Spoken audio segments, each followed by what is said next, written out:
Hi, everyone. Welcome to the Clean Energy Academy. The date is Sunday, the 6th of October.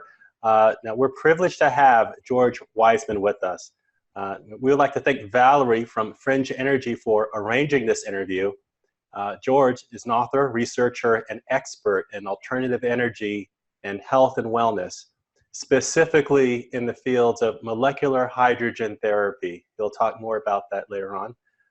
Now, I've been a longtime follower of George's work, and I've always been impressed with his innovative work over the years.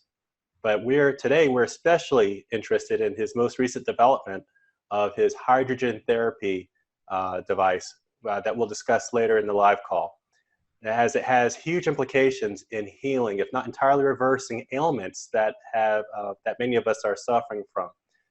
George, welcome. It's an honor having you on. And please tell the audience a little bit about your background and who you are. Okay, I grew up on a cattle ranch, and we didn't have any electricity or running water or indoor plumbing or anything. It was quite rural.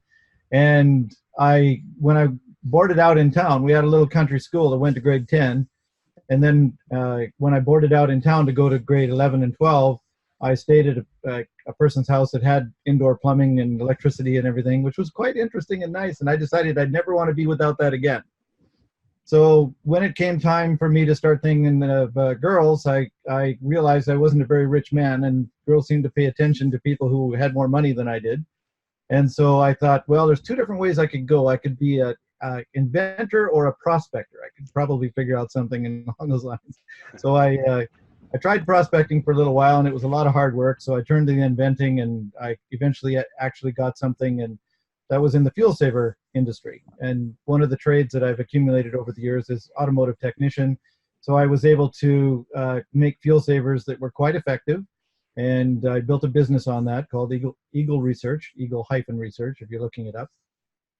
And then it evolved into all different kinds of fuel savers, and because once I understood some things, I was able to do others. Mm-hmm. And I was able to, I ran across this thing called Brown's gas. Now, back in the day, I didn't know anything about the healing aspects of Brown's gas. That will be a couple of decades later. But at first, I found that I could increase the combustion efficiency of automobiles by about 25% if I added this like a catalyst to the incoming airflow.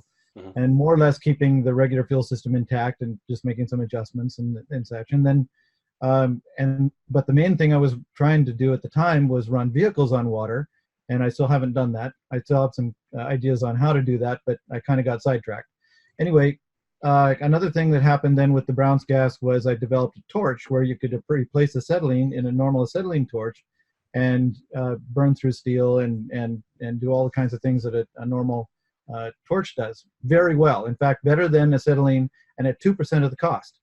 So it was the downside is it's a $4,000 or $5,000 machine, where acetylene for $250 and rental a bottle, you're back in business, you know. Wow. So anyway, yeah. Then people who had the torch, one particular guy got back in touch with me. I have no idea what happened or why it happened, but he bubbled some of the gas in water, and he put that bubbled water, on a melanoma on his forehead, just with a cotton ball, and he covered it with a piece of tape and a plastic cap, and he just kept changing out the water. And in 3 weeks' time, his melanoma was gone. This is what he told me in 1996. I had no idea the healthfulness of the gas or anything, so I didn't believe him. Yeah. And I was wrong. And that happens. It's an occupational hazard to being an inventor. You're wrong a lot. But then once in a while, you find that good thing. Anyway, what happened was, though, I had several thousand people who had bought my fuel savers and stuff, and mm-hmm. I told people about this potential application for the gas that could be used.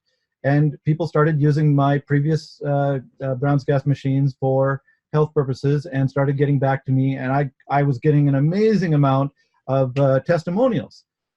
Unfortunately, I'm still pretty hard-headed, so from 1996 to 2005, I never even drank the Brown's gas water myself, even though I was saying it's a potential application and people were doing it.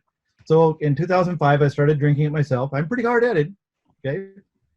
And From 2005 to present, I have never gotten sick again. I've gotten a sniffle, but I've never had the flu or cold or anything like that. By 2007, I was pretty convinced that it was a healthful thing to do, and I started making what I call the ER50 electrolyzers, which is tabletop grounds gas electrolyzer or designed for health purposes, but just for the drinking of the water.